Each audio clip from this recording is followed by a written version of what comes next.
Boa noite, amigos. Espero que estejam todos bem. Sobre esse texto do Alberto Magno, acredito que preciso fazer uma ressalva. Esse texto de fato é dele. Não se impressionem com a quantidade de literatura colocada de forma espúria em nome do Alberto Magno, numa literatura mais tardia, ali em torno dos séculos XVI, um pouco do século XV, XVII também. Essa literatura aparece tanto em nome do Alberto Magno como de um pequeno Alberto, que seria, no caso, ou Alberto Magno, uma versão diferente, né, da que é conhecida, ou um suposto discípulo. Essa literatura é algo comum daquela época, como, por exemplo, temos um Grimório do Papa Honório, um manual de magia negra atribuído a um Papa Honório, o Grimório de Santa Gertrudes, que é também um manual de magia negra atribuído a Santa Gertrudes, né? Mas esses textos são todos espúrios, pseudopigráficos. Isso não pode ser levado em consideração quando falamos desse texto postado aqui. Seria como jogar o bebê fora com a água da bacia. Esse texto é legítimo, esse texto é uma fórmula, já falarei sobre isso. E não é metafórico, não é um texto, por exemplo, que utiliza o processo laboratorial, o processo alquímico, da alquimia operativa, para descrever aí realidades espirituais ou psicológicas. Então, dito isso, poderei explicar um pouco aqui. Eu sei que a dificuldade em torno desse texto é grande, porque ele utiliza a linguagem comum àquela época para lidar com a química. Então, quem for mais curioso em estudar a história da química, por exemplo, há um historiador químico e tradutor francês, Berthelot. Ele era um homem muito erudito, versado em siríaco, grego, latim e dialetos antigos. Na sua história da química, ele pesquisou profundamente os textos antigos de alquimia, publicou alguns desses textos em vários volumes de forma explicativa.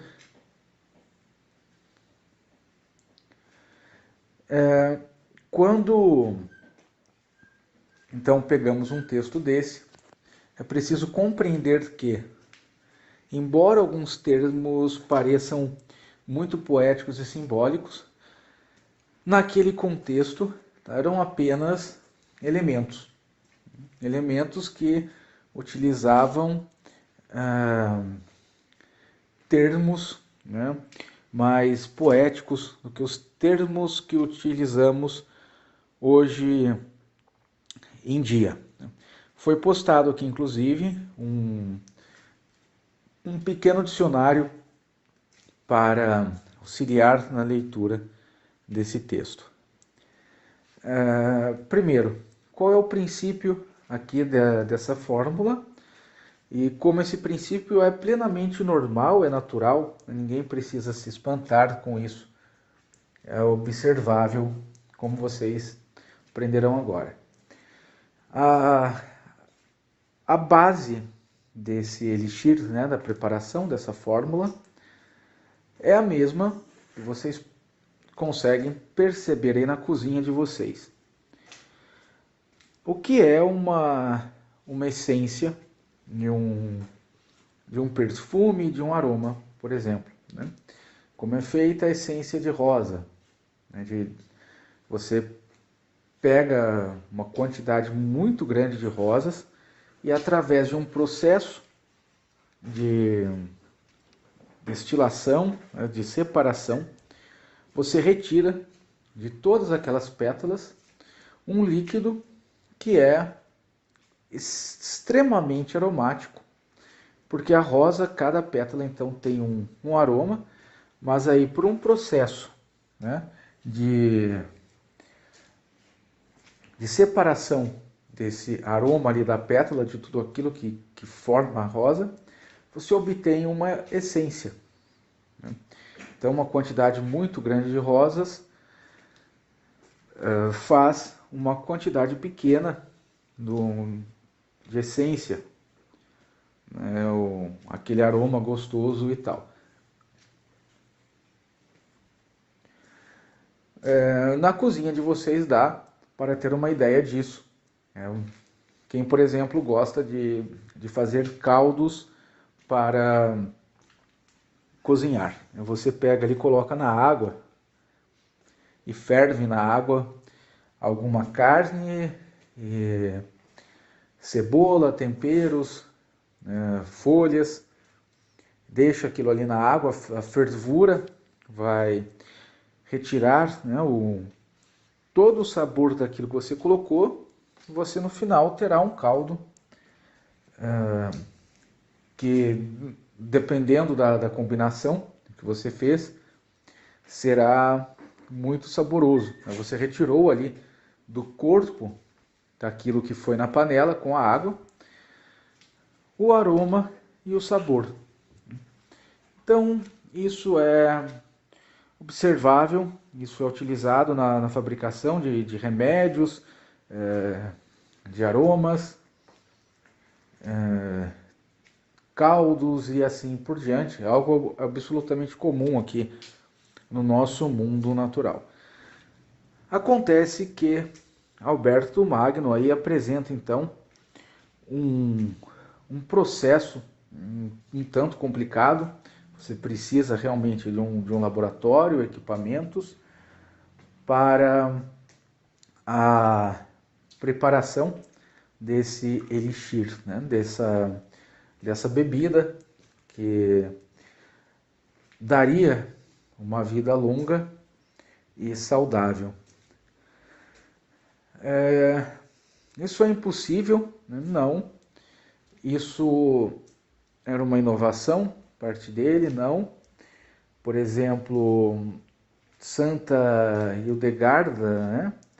Ela escreveu bastante sobre as propriedades curativas, desde das gemas até as plantas e assim por diante. Esses manuais foram muito utilizados aí ao longo da história para o desenvolvimento de remédios. Acontece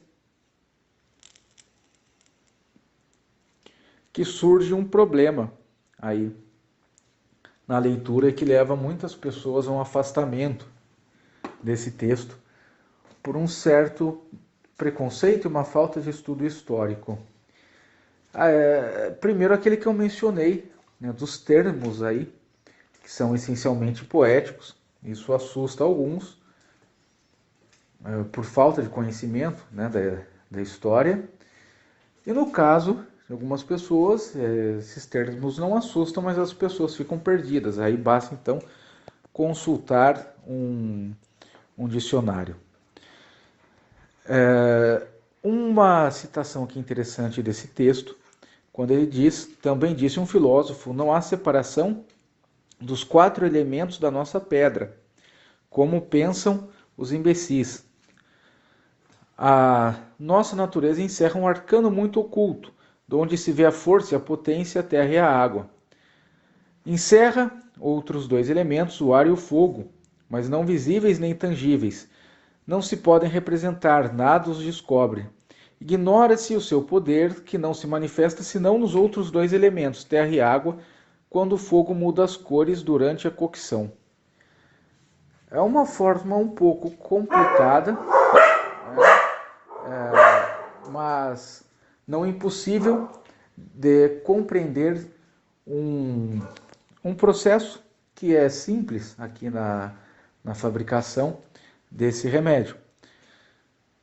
Ele está explicando, né, que esse processo é nada mais do que levar o elemento ao fogo baixo para a destilação em um pelicano. O pelicano ele é bem usado hoje na química.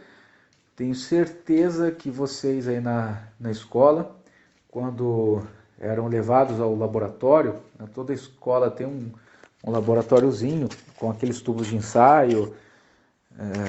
Quem aqui era mais agitado na escola, com certeza deve ter dado dor de cabeça para os professores com isso. O pelicano é aquele vaso que tem uma espécie de nariz, né, saindo dele, bem fino. Então ele tem uma base que é mais gorda, ele sobe formando uma espécie de cano, e depois tem aquele nariz comprido. Esse pelicano era usado aqui então nesse processo em que você colocava ao fundo do jarro, né, ou do vaso, o elemento, levava a fogo baixo,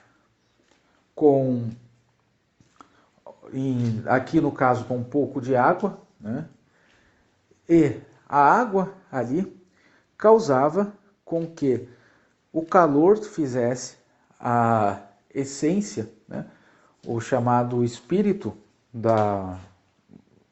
daquilo que era colocado ao pelicano,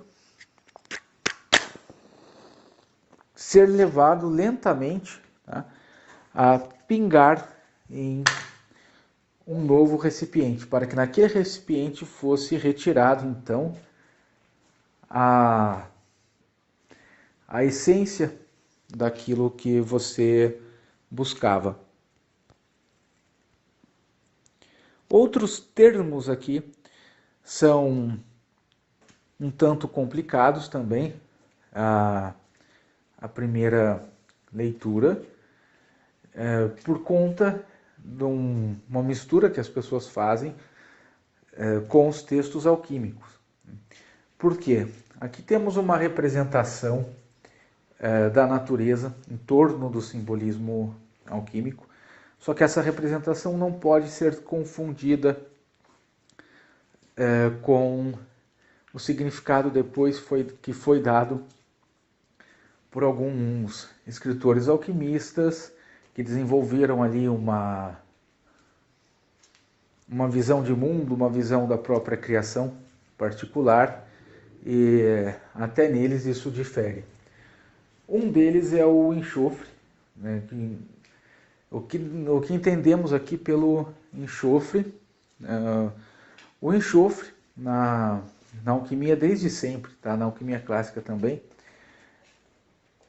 era a representação do estado, digamos, mais bruto e instintivo.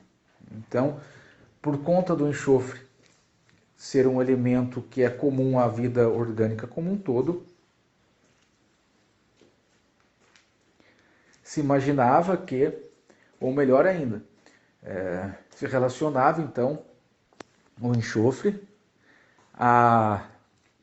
o princípio bruto das coisas, dos elementos. É assim que o Alberto Magno faz o uso aqui da palavra enxofre. O mercúrio, né, por exemplo, mercúrio na natureza ele é volátil, né? É um metal extremamente volátil e tóxico também, e por conta disso o mercúrio era relacionado então ao intelecto. O nosso intelecto ele é volátil, e para que não seja tóxico ele precisa ser fixado, né? Aí vem o mercúrio dos filósofos citado, por exemplo, no texto, ou o mercúrio filosofal, ou seja, que é o intelecto, digamos, refinado. Então, quando Alberto Magno faz o uso, por exemplo, de enxofre e mercúrio, ele quer dizer aí que no primeiro caso você precisa do aspecto mais bruto, animal da planta, ou do mineral, ou do qualquer elemento mencionado, né? E quando ele menciona o mercúrio, ele quer dizer que aí você já precisa daquele elemento mais refinado. Isso pode ser obtido por um fogo alto, por um fogo brando ou um fogo moderado, não seja por meio do fogo, ou ainda isso pode ser obtido pelo vapor, ou pode ser obtido também pela maceração. São várias as formas aí de obter esse mercúrio. Então não quer dizer que você levará um elemento ali ao fogo no processo e obterá um enxofre ou um mercúrio daquele elemento, né, em estado puro, mas é uma alusão, né, simbólica por essa relação que se fazia na época, dessa característica específica do elemento. A mesma coisa ocorre com as águas. A aguardente, né, a aquaviva. Por quê? A água, ela é tanto um princípio de vida, né, como um princípio de morte. Você observa, por exemplo,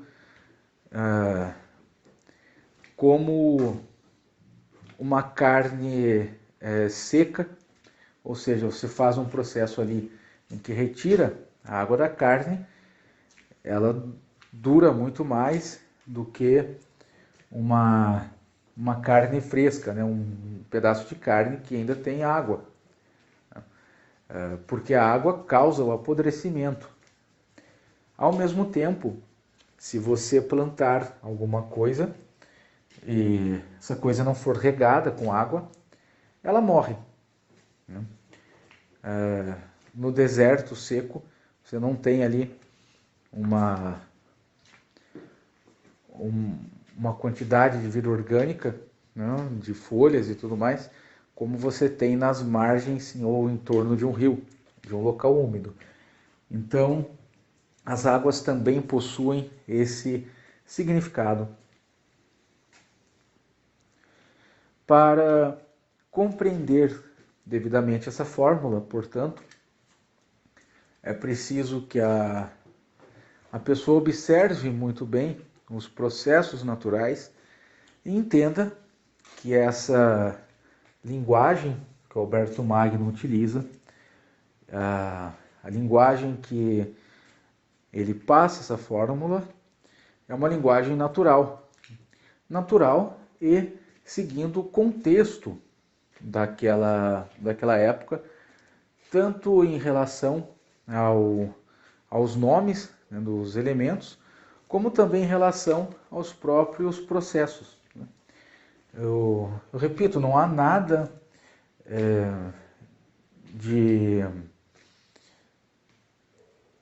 num sentido, né, mágico nessa fórmula, de que você de fato vai utilizar um processo que vai sair um mercúrio de algum dos elementos, ou que é preciso o auxílio de uma entidade espiritual, sobrenatural, que seria o espírito do enxofre, o espírito do mercúrio ali personificados, né? Não, é preciso entender então essa relação de como as pessoas naquela época processavam essa linguagem, processavam esse entendimento. É muito curioso notar que quando esse conhecimento caiu na mão de gente gananciosa, e as pessoas gananciosas normalmente elas possuem uma aptidão para a verdade, né, muito menor do que o apetite pela ganância. Esses textos acabaram rendendo aí fórmulas venenosas e bem perigosas, porque essas pessoas liam, né, fórmulas como essa e não sabiam como aplicá-las. Eu espero retornar com este assunto aqui. Estou produzindo até um texto analisando essa fórmula e os processos, mas eu já deixo essa explicação aqui. Não se assustem, não pensem que esse texto é uma mera curiosidade histórica ou pitoresca, né? Não caiam nas difamações que as pessoas mais preocupadas em provar um determinado ponto de vista, né, buscam aí em suas explicações. Um grande abraço, até a próxima.